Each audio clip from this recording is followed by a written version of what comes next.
How every morning starts. Cup of coffee.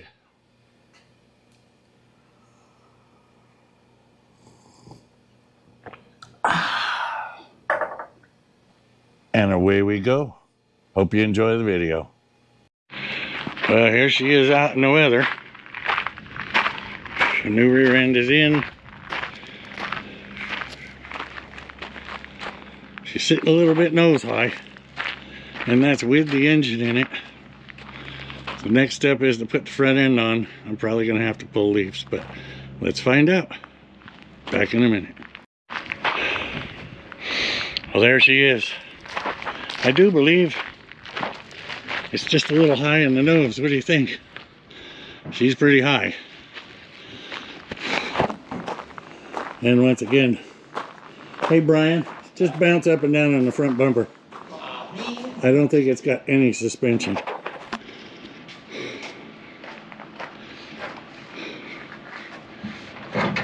And that's it. So we'll be dropping springs out.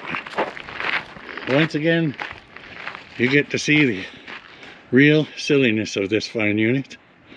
More to come. Okay, everybody. Well, she's back in. Tilt front end is back on. Starting to look a little bit better. A little bit of black on it. I need a little more bed liner. I ran out. Getting ready to start on, oh boy, floor pans. That is the next ticket. Yes, you can notice the floor jack. That's how I held the transmission up whilst I was building a cross member. Just a strap and a little cheapo floor jack from Harbor Freight. Did the job just nicely. You know, you haven't seen the inside of this, but there's basically what that looks like. Excuse the rust, it's more weight reduction. You'll notice that there's a hole in the bottom. That's for the fuel cell sump. This divider is actually drilled on the side for the fuel pump, and the fuel filter assembly sits there. And there'll be a hole in the front for the AN fitting. I bought a bulkhead fitting, so it'll go out through the front. The battery will go there. I do have another hole that I discovered right here that needs to be filled. And there's another one. There's another little one over there. I'm not sure how I'm going to fill those at this point. I may just use some peel and stick tar tape kind of stuff, just so I don't get exhaust fumes back up in the cab. Remember, it is going to be air conditioned. I want to make it fairly airtight, except for the vents, of course, just so that I don't get that reversion exhaust gas sucking up in the back. I actually went around and I caulked the windows because you could see daylight through some of the seal. I'm afraid to take these moldings off. These are a removable molding, and they go on with clips, but there is so much rust that I'm afraid that if I pull that apart, it's just going to fall apart, and then I've got nothing. So I gooped these back into the seals. They're good and tight. I'll be working on the back window next week. I've found a piece of rail that I can turn into the bottom track. I'll be cutting all of this rot out. There is a flat panel of steel that goes across this whole thing, which will cover all that up, but I want to get rid of the bad stuff. Amazingly, the regulator and everything work beautiful, so that'll be done. And then we'll start fiddling around with the other stuff. Taillights are already built and done. I'll get those in it. I'm not doing anything as far as the body. I'm out of time. So it's time to make her run and drive and have air conditioning and be comfortable inside. And away we go with a couple 1,000-mile ride.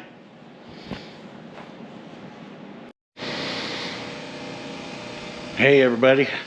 Well, I just wanted to throw this in there. This is the windshield that I received.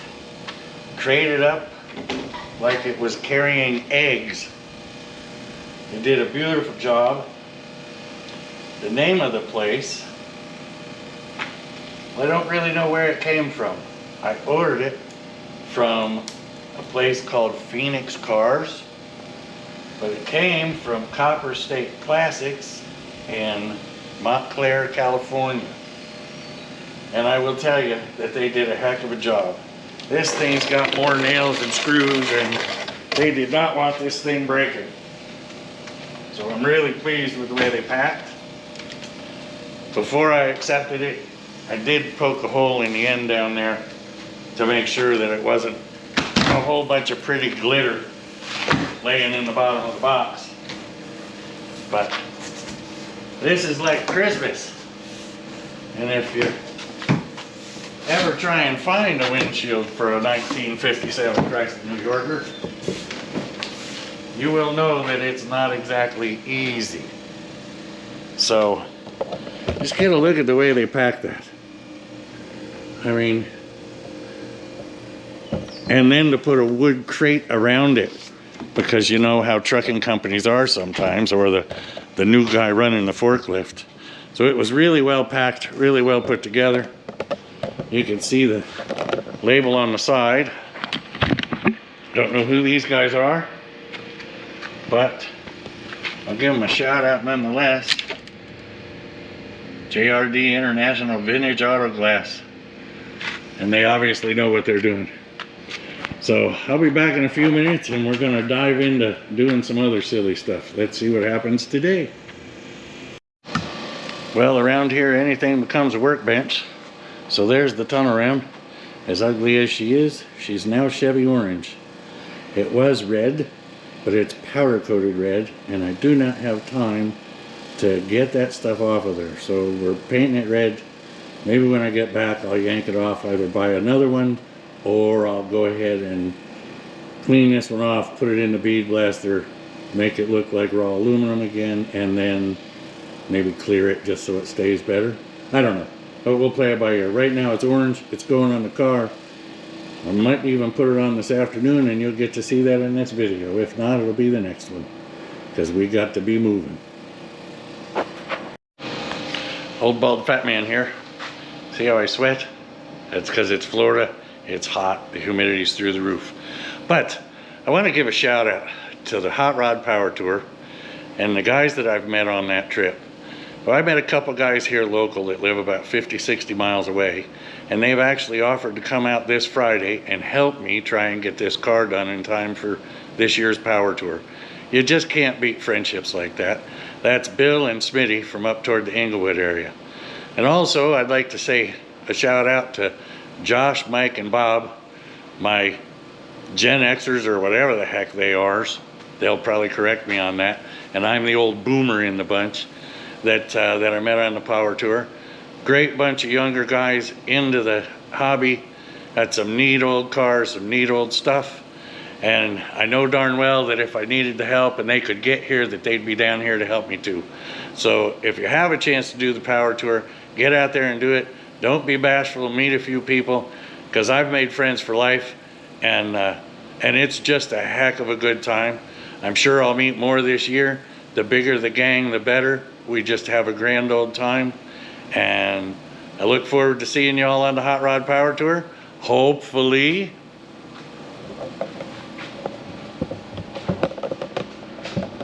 In this. It's gotta happen. I gotta start burning some midnight oil. I just finished painting the second coat on the dashboard so I can start putting that together. I've got lots to do in a very short time to do it. I'm gonna get the guys to come and help me on Friday. Hopefully they can help me set the windshield in. I'll get the gooping around it and get that stuff done, and then we're gonna dive into rockers and interior and wiring and radiators and brakes and all that stuff. So stay tuned. It's gonna be a heck of a ride. I'm just gonna start blasting out these videos every time the camera's full. So you might get one every day or every other day, because let's face it, we only have, well, like 22 days left. Yeah, maybe 30. Whatever the case, it ain't a lot. See you soon. So I'm getting ready to put the intake on, and what better time to put oil in it than when there's a big hole in the middle. So I want to just do a, sorry about all the camera moving around trying to get my ducks in a row here. I'm gonna do something rather important that a lot of people neglect. So got a big open hole. I pour 6 quarts of oil down it. Now this is a 7-quart pan. I fill the oil filter with oil. I'm not going to prime it yet, but I take my dipstick tube and I stick it down in a hole, which I'll just go ahead and do just for the sake of film. And I stick my dipstick in. Ooh, can you do it? You can. And then goes the dipstick. Keeping in mind there's 6 quarts of oil in the pan. And I pull it out. And there's nothing on the stick. Now I've used this exact same oil pan and this dipstick, and I didn't do this before. So then what I did was I took the tube out. So this side. I take the dipstick and I slide it in here in the hole till I hear it touch the bottom. And then I pull it back out. I look at where the oil is on the stick, and I see that it's 3.5 inches over top of where the actual 6 quarts of oil is. What does that mean, you ask? Well, hang on and I'll come back.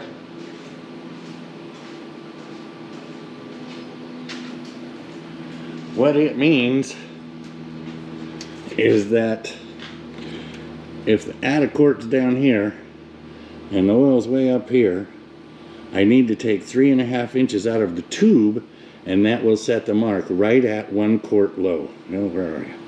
It'll set the mark right at 1 quart low, which is what it is. It's a 7-quart pan. So I'm going to cut 3.5 inches out of the tube, which this is kind of a bear without the tripod. So what I'm doing is just a tubing cutter, 3.5 inches, which I already measured 3 times, marked. Had to set it down because I couldn't find the tubing cutter, lost my mark, and then had to do it again. So I'll just continue on until I cut this fine steel tube. And once I do,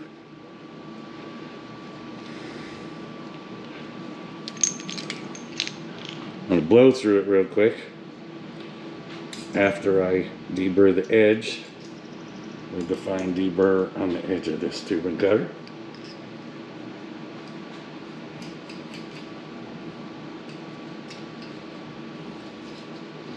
Basically what you're doing is taking the pointy thing and just giving it a spin inside.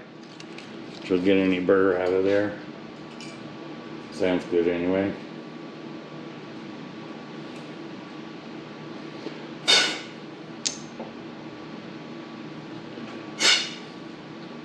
Then I take my dipstick tube and I set it in my hole, and I put my dipstick in. I do it twice. Okay. And I go all the way down. Yeah, let me have to ream it just a hair more. Can't quite see what I'm doing there. Yeah, it isn't quite going in. Oh, there it goes. Now I'll pull it back out underneath both hands.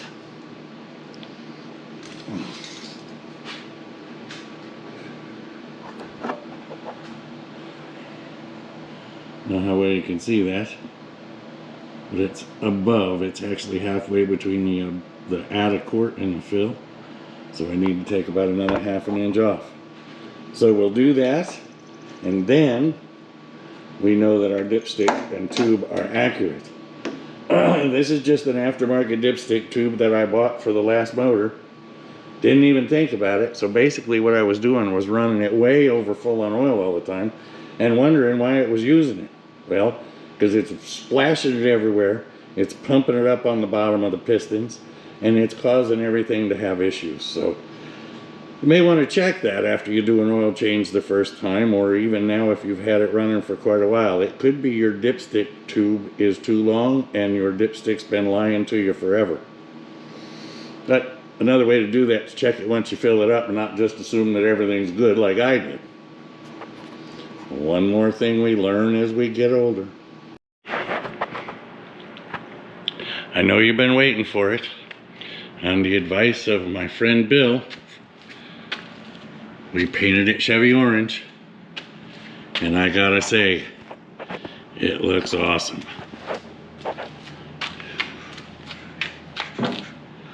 Ain't that sweet? So still gotta cut the hood out and all, of course, and the rest of the plumbing and all. And boy, did I get lucky. And I'll tell you, I set the motor in with the intake manifold on it and was pretty sure I had enough clearance for a distributor. Check your clearance, Clarence. There's a 1/4 of an inch between the firewall and that distributor. Of course, she's pretty tight to the intake too. That's a Summit distributor. Obviously, it's a little bigger than a Mallory dual point, which is what they would have run back in the day with these Tunnelrams. But it's smaller than an HEI, and an HEI won't fit. So there you go. Stainless headers, stroker valve covers, ooh-ah, a Tunnelram, 2 600 mechanical secondary carbs, and a set of huge K&M velocity stacks. So my thought is, I'll take you around the corner, because if we do hit rain, I'm going to take that silly thing with us. The big old Pro Stock style hood scoop. You can see my spiders up there. But I figure 4 screws in that.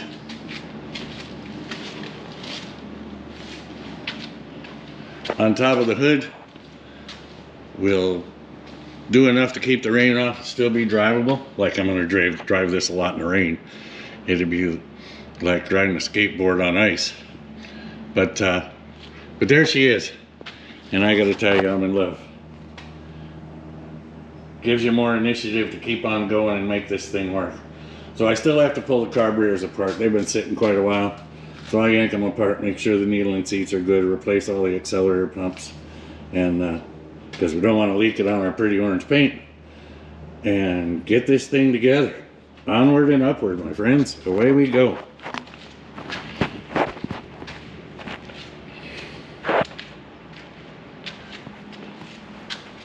What's not to love?